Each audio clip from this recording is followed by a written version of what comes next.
yang akan bergabung di Zoom online kita saat pagi hari ini. Kita bersyukur kalau Tuhan berikan kita lagi kesempatan, semangat baru untuk kita belajar lagi kebenaran firman Tuhan. Sebelum mulai kita akan berdoa, mari kita bersatu dalam. Terima kasih Tuhan Yesus yang baik, pujian syukur kami naikkan selalu kepadamu Tuhan. Engkau sungguh baik buat kami Tuhan di hari yang baru ini Tuhan Yesus. Anugerah-Mu melimpah buat kami Tuhan Yesus. Terima kasih atas penyertaan-Mu yang luar biasa buat kami Tuhan. Ampuni juga salah dosa kami, ampuni Tuhan Yesus keterbatasan kami dari perkataan, pikiran, perbuatan kami, ampuni kami.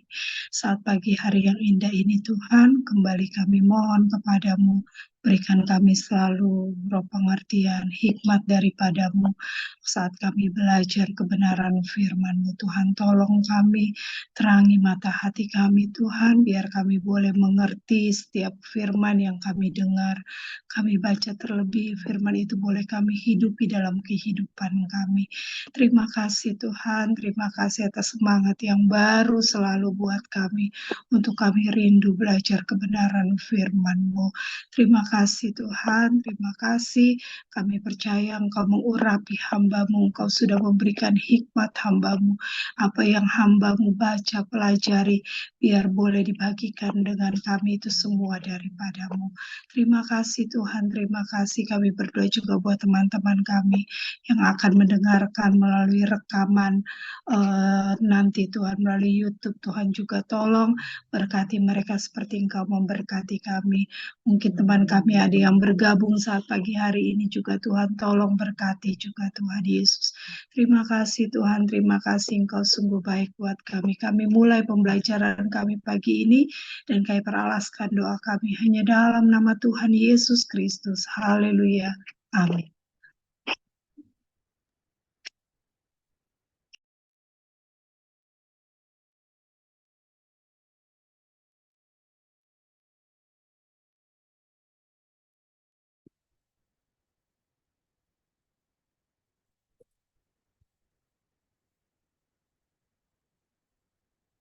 Puji Tuhan, kita masih membahas doktrin penciptaan. Pagi hari ini kita masuk pada penciptaan dan keberadaan manusia.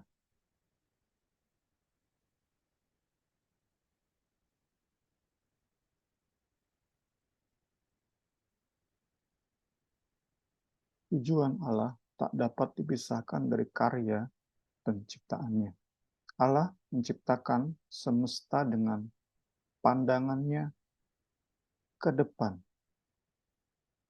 kepada suatu masa di mana manusia menjalin hubungan yang kekal dengan Dia.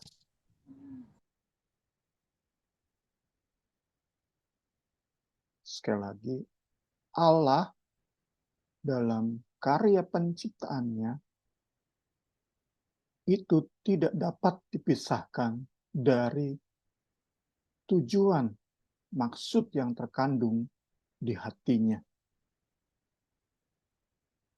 Terlebih dalam menciptakan manusia, ia barengi, didasari oleh pandangannya ke depan kepada sebuah hubungan kekal antara Sang Pencipta dengan ciptaan sekaligus tebusan. Dengan dasar pemikiran ini, kita mau memulai pembelajaran tentang manusia. Saya pribadi, lewat pembelajaran pagi hari ini, kembali diingatkan tentang betapa berharganya, bernilainya hidup setiap manusia. Namun di saat yang sama, saya pun diingatkan bahwa harga, nilai hidup kita ini, hidup manusia, tidak dapat dipisahkan dari hubungannya dengan Allah. Tanpa Allah, nilai berharganya hidup kita menjadi tak berarti. Itu yang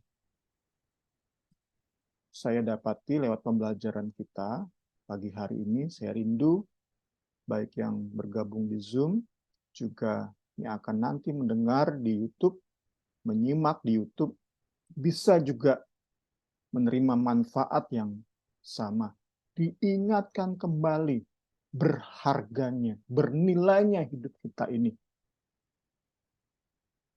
Kita bayangkan sebuah lukisan yang dilukis oleh seorang maestro berharga miliaran.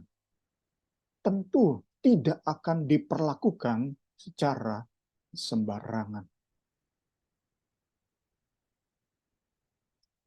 Hidup kita lebih berharga, jauh lebih bernilai daripada lukisan sang maestro. Karena itu sudah sepantasnya hidup kita yang sangat berharga ini diperlakukan dengan lebih baik lagi daripada sekadar lukisan tersebut.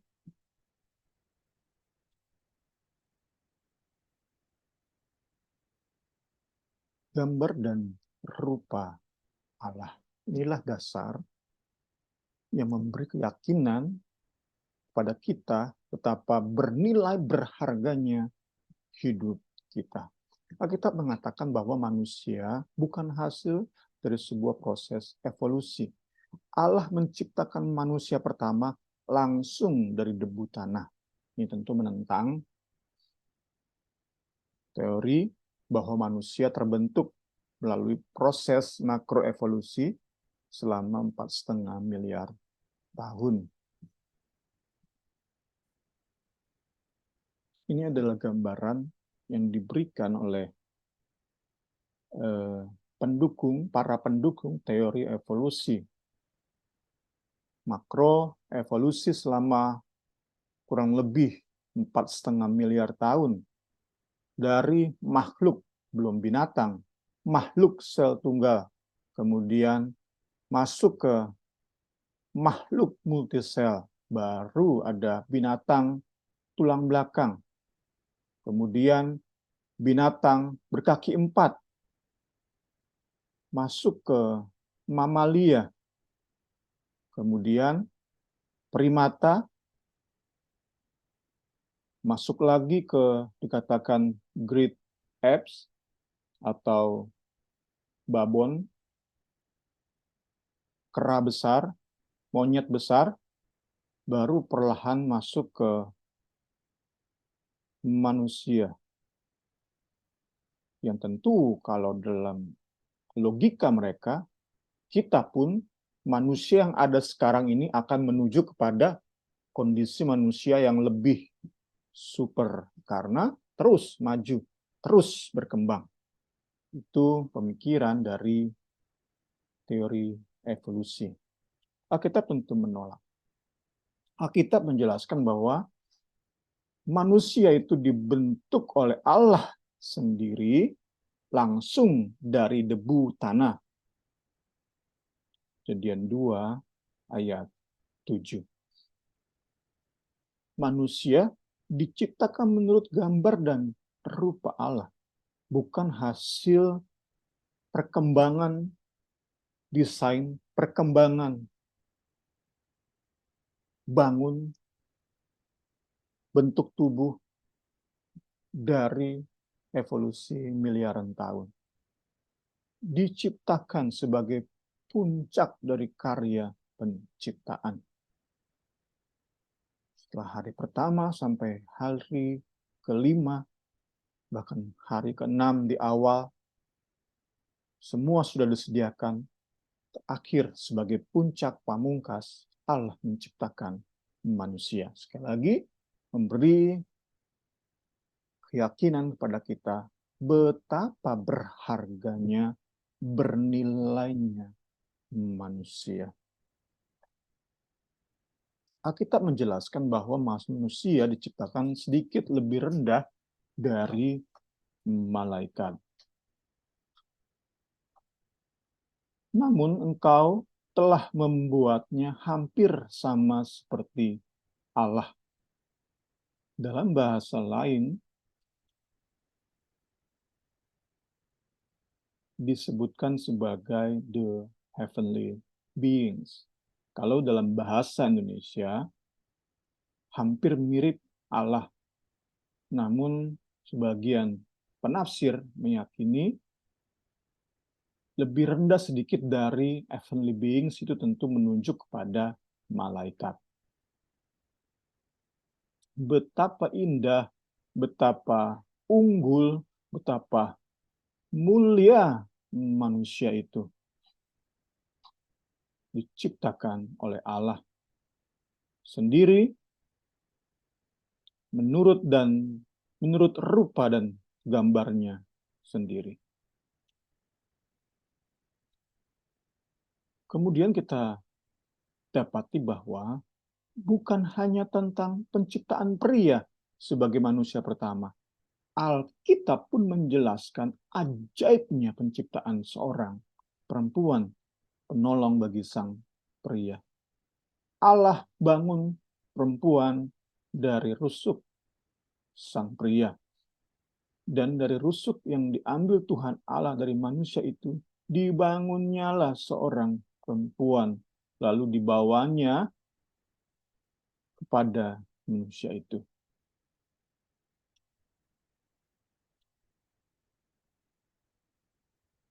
Rusuk menggunakan kata Selah dalam bahasa Ibrani.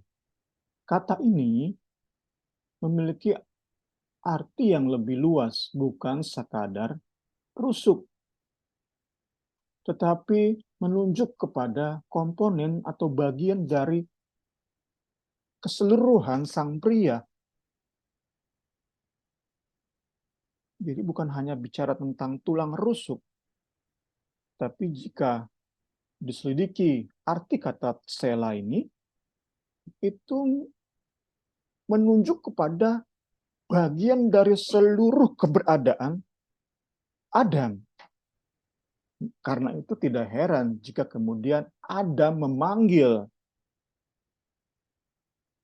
sang perempuan sebagai tulang dari tulangku, daging dari dagingku, darah dari darahku.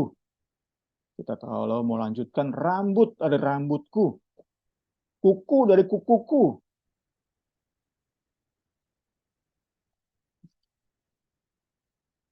Lalu berkatalah manusia itu, inilah dia, tulang dari tulangku, daging dari dagingku. Jadi bukan hanya sekadar tulang, tapi dari bahasa yang digunakan, didukung oleh ayat ini, dapat ditafsirkan bahwa manusia, si perempuan, diciptakan itu dengan bahan yang sama dengan pria. Berbagi esensi yang sama. Perempuan bukanlah setengah manusia, tetapi esensinya sama dari bahan yang sama. Dan sebagaimana pria merupakan hasil karya cipta langsung dari Allah, demikian pula lah perempuan. Bukan pria yang buat perempuan. Allah juga yang menciptakan, membangun perempuan si Hawa. Sama berharganya, sama bernilainya pria dan wanita. Minggu depan kita pun akan melihat sama berharganya, bernilainya suku demi suku, warna kulit demi warna kulit, bangsa demi bangsa, sama berharganya.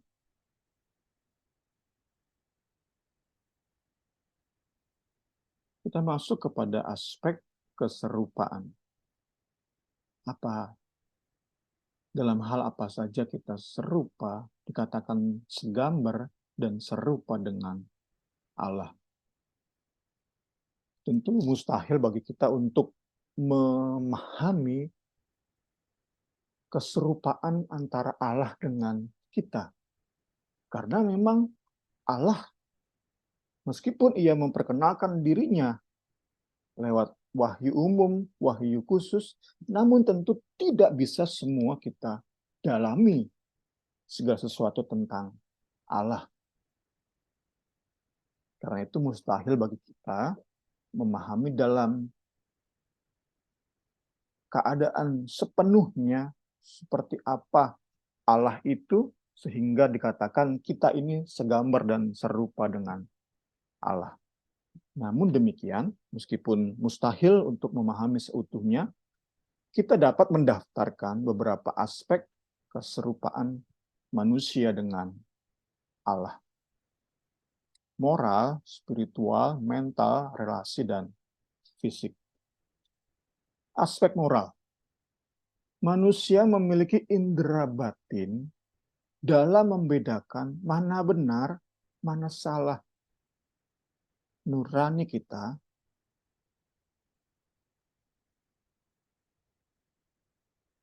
dilengkapi dengan rasa bersalah saat melakukan yang salah. Nurani kita dilengkapi dengan rasa sejahtera saat melakukan yang benar. Kita sudah belajar bahwa meski dosa merusak manusia, namun itu tidak sepenuhnya hancur lebur. Itu hanya mendistorsi secara luar biasa, tetapi bagaimana awalnya Adam dan Hawa diciptakan dalam gambar dan rupa Allah, itu masih tersisa di hidup kita sampai detik ini. Tentu bagaimana Adam dan Hawa memiliki sense atau indera batin dalam membedakan benar dan salah, itu kita tentu tahu itu kualitasnya sangat tinggi, sangat mulia, berbeda dengan kita saat ini, berbeda dengan manusia yang telah jatuh dalam dosa. Namun tetap sense tersebut, indera batin tersebut masih tersisa di hidup setiap manusia. Sebuah sense indera yang tidak dimiliki oleh seekor binatang manapun. Binatang hanya mengenali sistem hukuman dan upah. Saat dipukul, dia tahu dia salah. Saat dikasih makan, dia tahu yang gue lakukan ini benar. Hanya itu yang dikenali oleh binatang. Karena itu binatang bisa dilatih untuk berbuat baik, untuk menghindari tindakan-tindakan yang merugikan manusia. Bisa dilatih. Apalagi tentu binatang-binatang yang tidak liar. Bisa dilatih. Namun, mereka tidak memiliki sense atau indera batin dalam membedakan salah dan benar. Selanjutnya kita lihat bahwa manusia saat semakin hari semakin mendekati standar moral Allah, hidup mendekati standar moral Allah, manusia akan semakin hari semakin memancarkan keserupaan Allah di tengah-tengah dunia yang berdosa ini. Itu aspek moral. Kita serupa dan segambar dengan Allah. Berbeda dengan binatang, kita lebih mulia, kita jauh lebih bernilai, berharga. Aspek spiritual. Manusia bukan hanya menerima tubuh fisik, tetapi juga roh non-fisik. Tidak bermateri.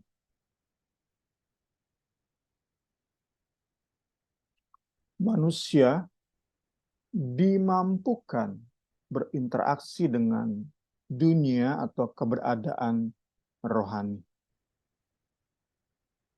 Manusia dimampukan menjalin hubungan pribadi dengan Allah, berkomunikasi dua arah dengan Allah. Kita berseru, kita berdoa, menyatakan keinginan hati kita. Kita pun bisa mendengar arahannya, mendengar jawabannya. Puji Tuhan, segala hormat, kemuliaan bagi Tuhan. Aspek mental. Ketiga, tadi pertama, aspek moral.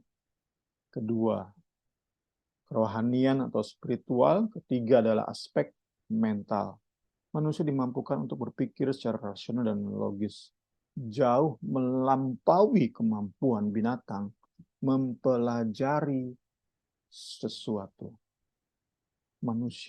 Manusia diberi kemampuan kecerdasan yang kompleks, jauh melampaui kemampuan binatang mempelajari apapun itu, yang menjadikan bahan pembelajaran dari manusia bagi si binatang tersebut. Tak ada binatang yang menjadi filsuf. Tak ada binatang yang begitu maju pesat dalam teknologi, misalnya membangun sarang. Kalau burung, sarangnya dari sejak zaman Adam sampai zaman sekarang, sarang burung yang seperti itu ya. Nggak dia buat segi 5, nggak dia buat trapesium, segitiga. Tidak, sarang burungnya seperti itu. Tidak ada kemajuan dalam teknologinya, dalam dia menyembuhkan penyakitnya. Jauh berbeda dari kemampuan manusia untuk berpikir secara logis dan rasional. Masih di aspek mental, manusia pun memiliki kesadaran akan masa atau saat yang jauh ke depan. Bahkan akan sebuah kehidupan setelah kematian tubuh. Manusia memiliki kesadaran itu, yang tentunya tidak dimiliki oleh binatang apapun. Binatang yang dikatakan oleh teori evolusi mirip dengan manusia sekalipun, misalnya simpanse, tidak ada dia berpikir akan masa depannya, akan jadi seperti apa dia.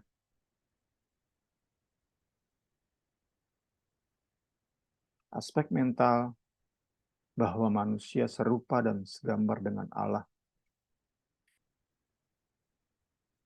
menganugerahkan kepada kita kesadaran akan masa yang jauh di depan, bahkan akan keberadaan kita setelah meninggalkan tubuh ini. Ada kesadaran di sanubari kita setiap manusia.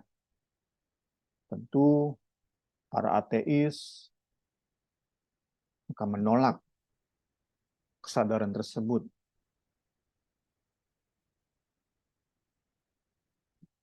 Kemudian kita lihat bahwa emosi manusia pun begitu kompleks saat dibandingkan dengan binatang. Binatang bisa ngamuk, bisa marah, tetapi hanya mungkin 2-3 ekspresi dari seekor binatang. Dia marah, dia senang seperti anjing, kucing. Dia berantem, dia lapar. Mungkin kita bisa ketahui ekspresinya. Namun tidak seperti manusia dengan begitu kompleksnya perasaan kita, mood kita, begitu kompleks. Terakhir, manusia menerima kemampuan berkreasi dalam hal seni. Kemampuan yang tentu tidak bisa dimiliki, tidak dianugerahkan oleh Sang Pencipta kepada binatang manapun. Kemudian masuk ke poin keempat, aspek relasi. Bukan hanya dengan Allah. Tadi saat kita bahas aspek spiritual atau kerohanian, kita sudah sebutkan bahwa manusia diciptakan segambar dan serupa, itu berarti manusia punya potensi untuk berhubungan pribadi dengan Allah. Di aspek relasi, bukan hanya dengan Allah. Manusia yang diciptakan menurut gambar dan rupa Allah juga menerima kemampuan untuk menjalin hubungan yang begitu kompleks antar sesama manusia. Ini tentu bicara tentang hubungan suami istri sebagai relasi yang paling dalam, relasi yang paling kompleks di antara sesama manusia. Nah, saat dibandingkan dengan binatang, kita bisa yakini bahwa tidak ada binatang manapun, termasuk anjing yang baru-baru ini cukup viral beritanya, dinikahkan oleh pendeta, diadakan pemberkatannya, diadakan pesta resepsinya. Bagaimanapun cara manusia mendesain untuk dua ekor anjing punya hubungan spesial, tetap saja hubungan mereka antar sesama anjing ini nggak seperti manusia. Jauh di bawah kemampuan manusia untuk menjalin hubungan. Inilah aspek-aspek keserupaan antara Allah dengan manusia. Kita begitu bernilai, kita begitu berharga. Dari poin ini kita dapati sebuah pembelajaran yang penting.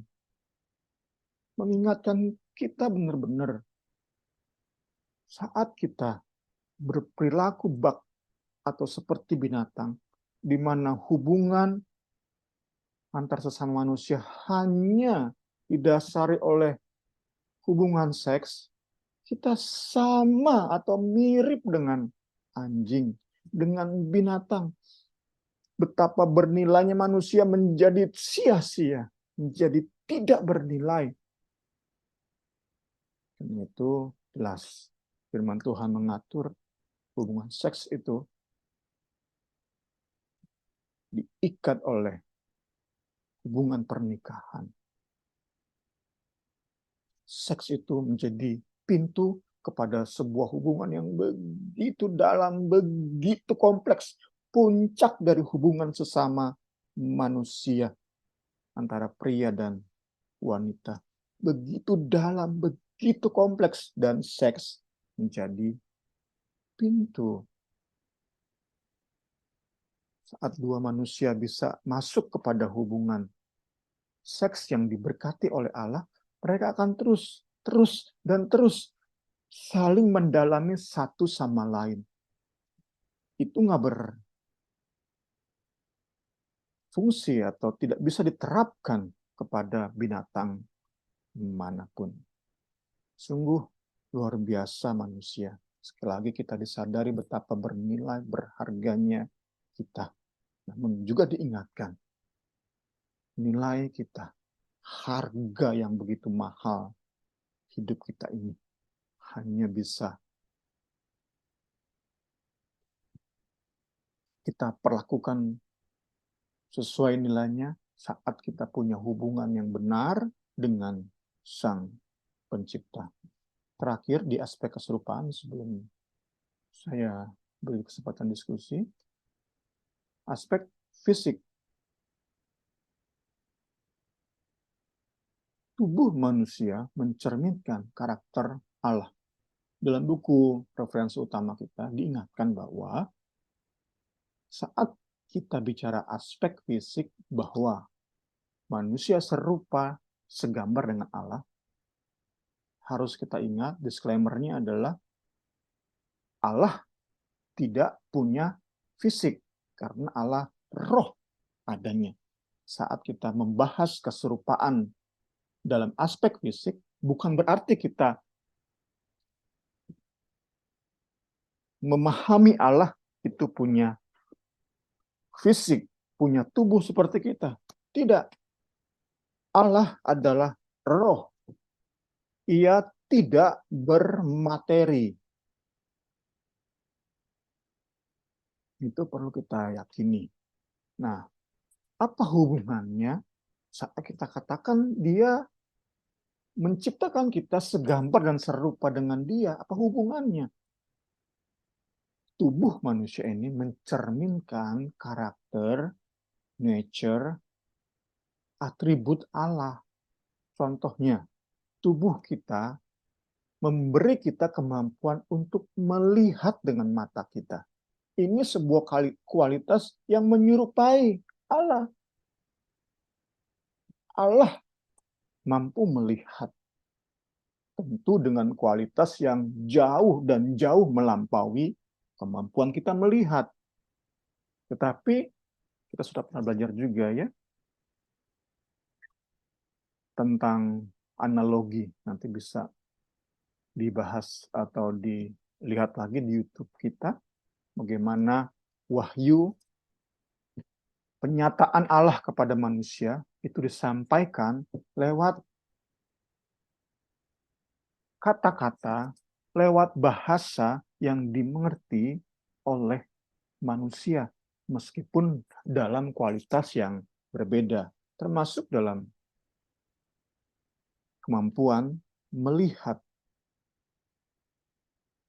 Sama-sama dikatakan melihat, tetapi Allah roh adanya, kita fisik. Dan Allah tentu dalam kualitas yang jauh berbeda.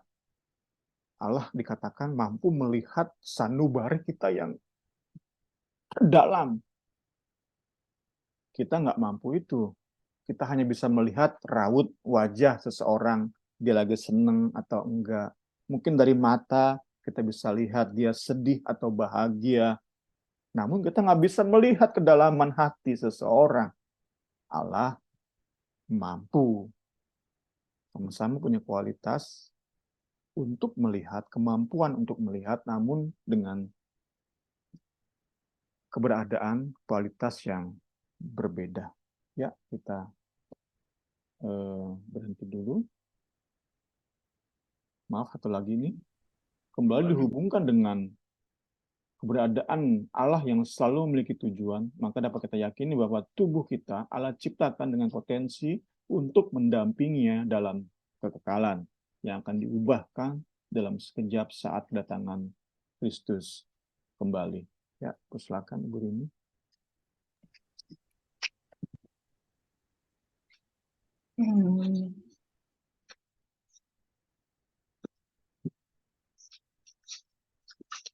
Ya, tidak ada pertanyaan. Iya.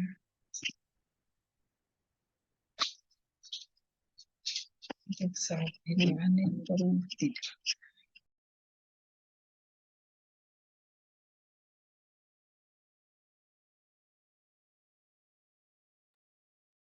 Puji Tuhan, kalau tidak ada pertanyaan, kita lanjut.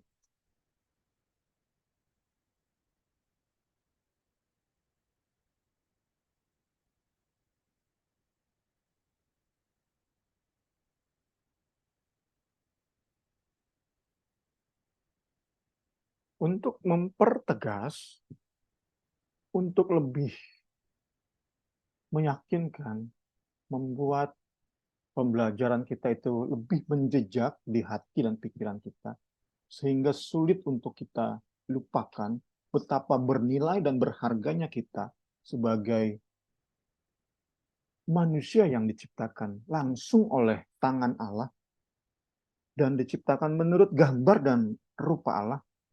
Kita mau mengakhiri pembelajaran kita pagi hari ini dengan membandingkan apa yang Alkitab katakan dengan yang dunia nyatakan. apa yang Alkitab katakan tentang manusia itu berbeda jauh dengan apa yang dunia katakan. Diwakili oleh dunia filsafat dan sains dari zaman Plato sampai ke masa Charles Darwin mengemukakan teori evolusinya. Ini yang dunia katakan, yang membuat hidup kita enggak bernilai, gagal menjalani hidup yang bernilai ini. Kita seperti menyia-nyiakan lukisan yang begitu mahal. Kita taruh mungkin di gudang, kita mungkin taruh di tempat sampah. Padahal lukisan itu begitu bernilai. Seharusnya ditaruh di gedung yang paling mewah. Dilihat oleh orang-orang yang paling berpengaruh. Hidup kita jauh lebih bernilai, berharga dari lukisan buatan seorang maestro. Puji Tuhan. Inilah pandangan dunia dimulai Plato. Plato itu mengagungkan jiwa sembari meremehkan tubuh. Menurutnya, jiwa manusia yang telah dilengkapi dengan kejeniusan, kecerdasan, itu telah ada sebelum masuk atau bersatu dengan tubuh. Nah, jiwa ini kemudian menjadi kotor saat bergabung dengan tubuh. Tubuh itu diremehkan. Tentu ini berbeda dengan apa yang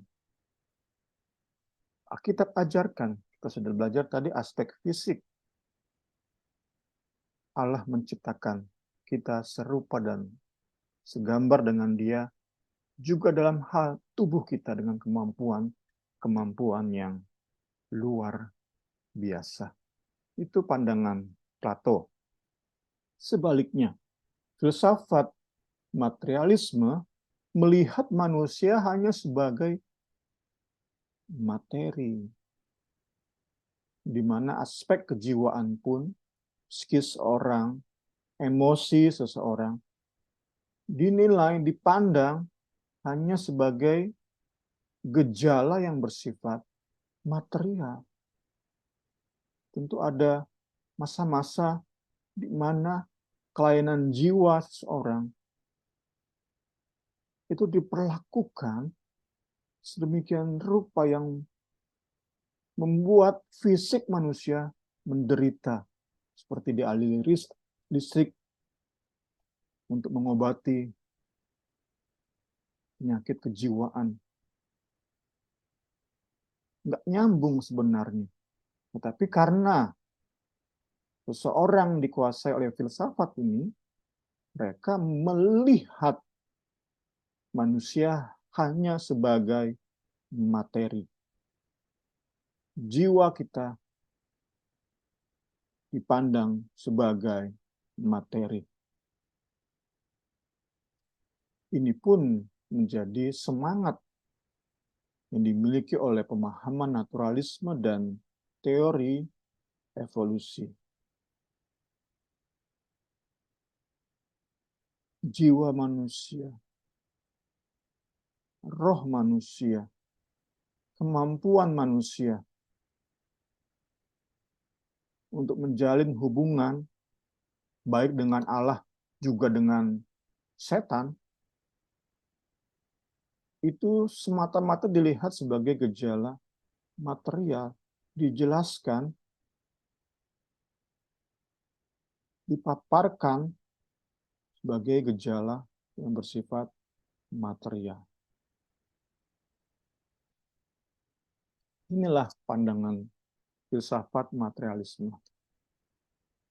Kemudian Konfusius melihat manusia hanya sebagai makhluk sosial. Manusia hampir-hampir tidak memiliki identitas pribadi, keunikan, kelebihan, potensi pribadi. Karena selalu dinilai dalam kesatuannya dengan masyarakat.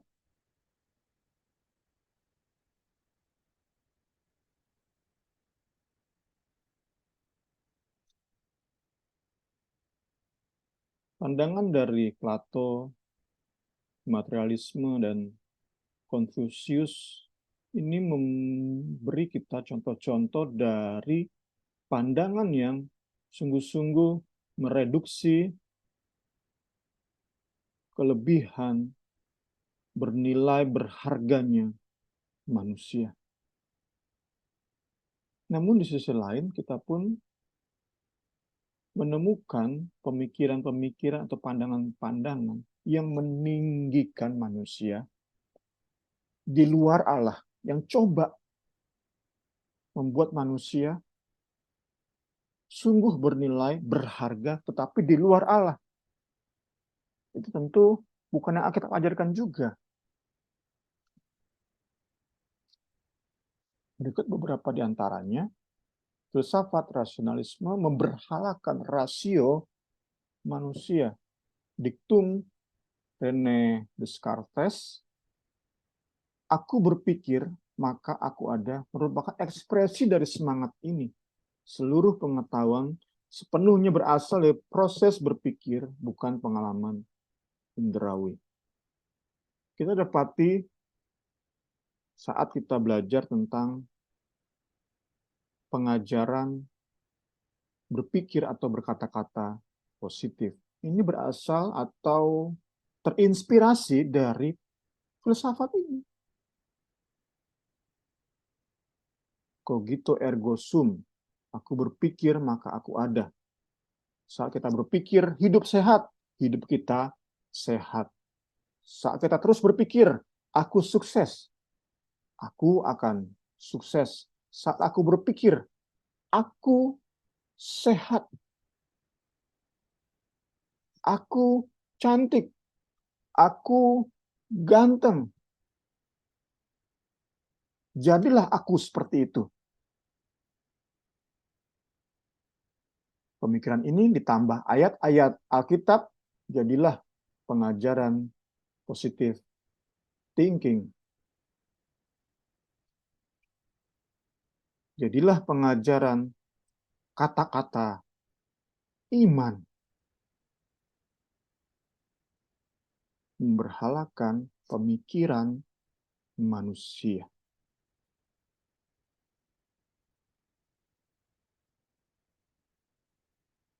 Coba dibuat sangat berharga oleh pemahaman-pemahaman ini.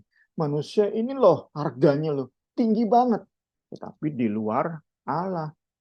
Alkitab dilecehkan, direndahkan. Maka pendewaan, pemberhalaan rasio manusia ini tentu membuat manusia hancur. Membuat manusia tak bernilai. Membuat manusia justru menjadi kehilangan nilainya. Kita lihat yang lain. Immanuel Kant menyatakan bahwa dengan rasionya manusia dapat menetapkan standar moral. Firman Allah nggak lagi terlalu dibutuhkan. Allah hanyalah sesuatu yang diasumsikan harus ada agar sistem moral menjadi rasional. Bagi penganut pemahaman ini, filsafat ini, Allah itu hanya sesuatu yang mesti ada supaya Allah nantinya memberi upah kepada yang hidup menurut standar moral, memberi hukuman kepada mereka yang tidak mengikuti standar moral. Tapi standar moralnya rasio manusia yang buat, yang tetapkan, bukan firman Allah. Allah hanyalah sesuatu yang diasumsikan emang mesti ada. Karena kalau Allah nggak ada, siapa dong yang kasih hukuman saat kita salah? nggak ikuti standar moral. Saat seorang manusia tidak ikuti standar moral, siapa yang beri hukuman? Allah harus ada. Tetapi Allah bukan menjadi benar-benar Allah. Allah hanyalah pelengkap dari rasio manusia yang diberhalakan, yang didewakan. Inilah hal-hal yang mau nggak mau kita harus pelajari, pahami, supaya sekali lagi kembali ke awal, kita benar-benar bisa menilai berharganya hidup ini. Kita benar-benar bisa memperlakukan hidup kita ini sebagaimana nilai yang Tuhan beri kepada kita. Puji Tuhan, puji Tuhan. Di pihak lain, ini sisi lain, tadi kan rasio. Kalau David Hume itu memberhalakan, mendewakan pengalaman indrawi manusia. Inilah filsafat empiris, membanding-bandingkan. Pengalaman indera merupakan satu-satunya sarana di mana manusia memperoleh pengetahuan. Kembali tentang standar moral. Manusia menetapkan standar moral berdasarkan pengalaman. Manusia membanding-bandingkan kejadian demi kejadian. Saya lakukan ini, akibatnya ini. Saya lakukan ini, akibatnya ini. Dibanding-bandingkan, saya hidup sehat, wah saya bahagia nih. Saya pakai narkoba, sampai kepada kecanduan, wah bahaya nih. Tetapi saya bisa mengatur. Saya pakai narkoba, tapi tidak terikat, tidak kecanduan. Itu dibanding-bandingkan. Pengalaman-pengalaman tersebut dibuatlah sebuah standar moral. Inilah filsafat-filsafat sekali lagi yang mesti kita ketahui supaya kita bisa menilai hidup kita sesuai dengan nilai harga yang Tuhan beri. Ya, bagian-bagian akhir selanjutnya adalah inilah filsafat yang kita hadapi sekarang.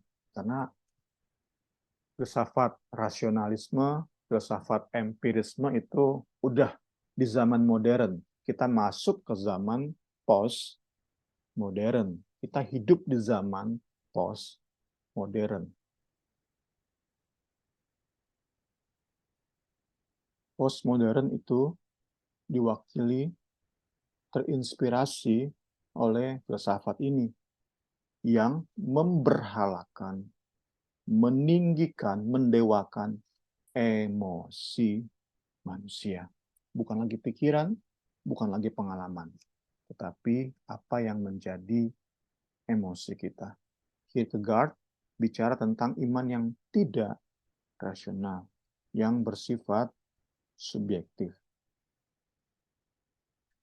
Leap of faith itu istilah yang diperkenalkan oleh tokoh ini, filsuf ini. Iman yang tidak rasional, sedangkan kita dilatih untuk gunakan rasio kita, pelajari firman, pelajari firman, pelajari firman. Dan iman Kristen pun bukan iman yang tidak rasional. Kebangkitan dimulai dari kematian Kristus itu fakta sejarah, bukan sesuatu yang tidak rasional. Iman Kristen itu rasional, rasional banget. Kierkegaard meninggikan emosi manusia. Iman dikatakan itu nggak rasional. Udah nggak usah pakai pikiran. Yang penting emosi kita bahagia, terpuaskan saat kita beribadah kepada Allah. Nggak seperti itu kekristenan. Meskipun pakai ayat-ayat Tapi nggak seperti itu kekristenan.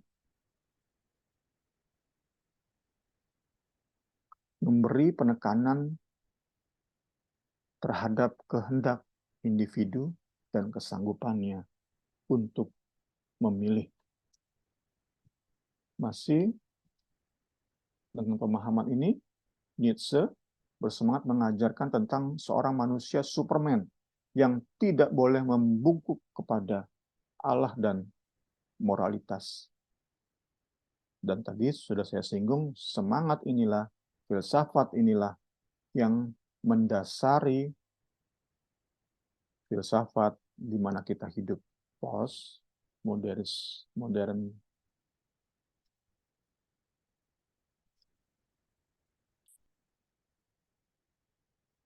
Ini dibandingkan antara filsafat-filsafat yang ada.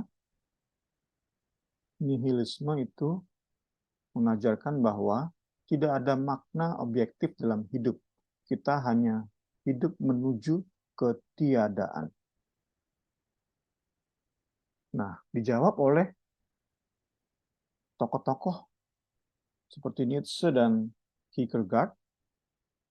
Mereka berkata, kita harus menciptakan makna kita sendiri. Buat emosi kita terpuaskan. Buat hidup kita rasa berarti. Apa yang menjadi impuls kita, dorongan, puaskan itu. Ya tentu nggak bisa dipisahkan dari fenomena sekarang LGBT. Seorang yang punya rasa suka terhadap sesama jenis, puaskan itu. Itu makna hidup. Karena tadi kita sudah katakan bahwa emosi manusia oleh filsafat ini dijadikan dewa. Yang penting emosi kita terpuaskan. Perasaan kita terpuaskan. Itulah makna hidup yang coba diberi oleh pemahaman ini. Tak perlu. Ini filsafat berikutnya. Berusaha mencari makna sendiri. Sambutlah hidup yang absurd dan berdamailah dengannya. Di sisi lain, ada orang-orang yang udahlah jalani hidup. Ikuti saja rutinitas, ikuti saja bagaimana budaya mengatur, bagaimana orang tua mengatur, bagaimana masyarakat mengatur hidup kita. Ikuti aja, nikmati. Ini pandangan-pandangan yang sekali lagi mereduksi, mengkerdilkan, bahkan membuat sia-sia nilai hidup kita. Nilai hidup manusia sebagai ciptaan langsung dari tangan Allah, ciptaan yang dibuat serupa dan segambar Allah. Kita nggak mau keserupaan, tadi kita sudah belajar aspek-aspek, dirusak oleh pandangan-pandangan yang dunia tawarkan. Tetap dan tetap firman Allah di dalam hubungan pribadi dengan Sang Pencipta. Itu yang kita utamakan, kedepankan, tinggikan di atas pemikiran kita, di atas pengalaman kita. Mungkin pengalaman kita mengajari, oh, selama narkoba enggak membuat kita candu, aman, bagus, berguna. Namun firman Tuhan bilang, enggak, ya kita turut firman Tuhan. Itu yang kita pelajari pagi hari ini, supaya kita tidak salah dalam menyikapi nilai hidup kita. Penutup, hidup manusia sangatlah bernilai karena diciptakan oleh Allah sendiri sesuai dengan gambar dan rupanya. Inilah yang Alkitab ajarkan dan itu sangat berbeda dengan opini dunia. Menjalani hidup sesuai dengan nilai itu mustahil jika kita di luar firman, dan roh-Nya. Kiranya pembelajaran kita pagi hari ini meninggalkan jejak yang dalam. Allah Roh Kudus tolong meninggalkan jejak yang dalam di hidup kita, di hati, pikiran kita, sehingga kita dapat selalu ingat betapa bernilai, berharganya hidup kita, jauh melampaui lukisan yang terindah manapun, yang termahal di dunia ini. Hidup kita jauh nilainya lebih tinggi dari semua itu. Dan kita mau memperlakukan hidup kita sedemikian. Perlakuan yang benar terhadap hidup kita hanya saat kita memahami firman, dalami di dalam ketergantungan pada Allah Roh Kudus. Kiranya Tuhan Yesus memberkati kita semua. Selamat pagi, Tuhan Yesus memberkati.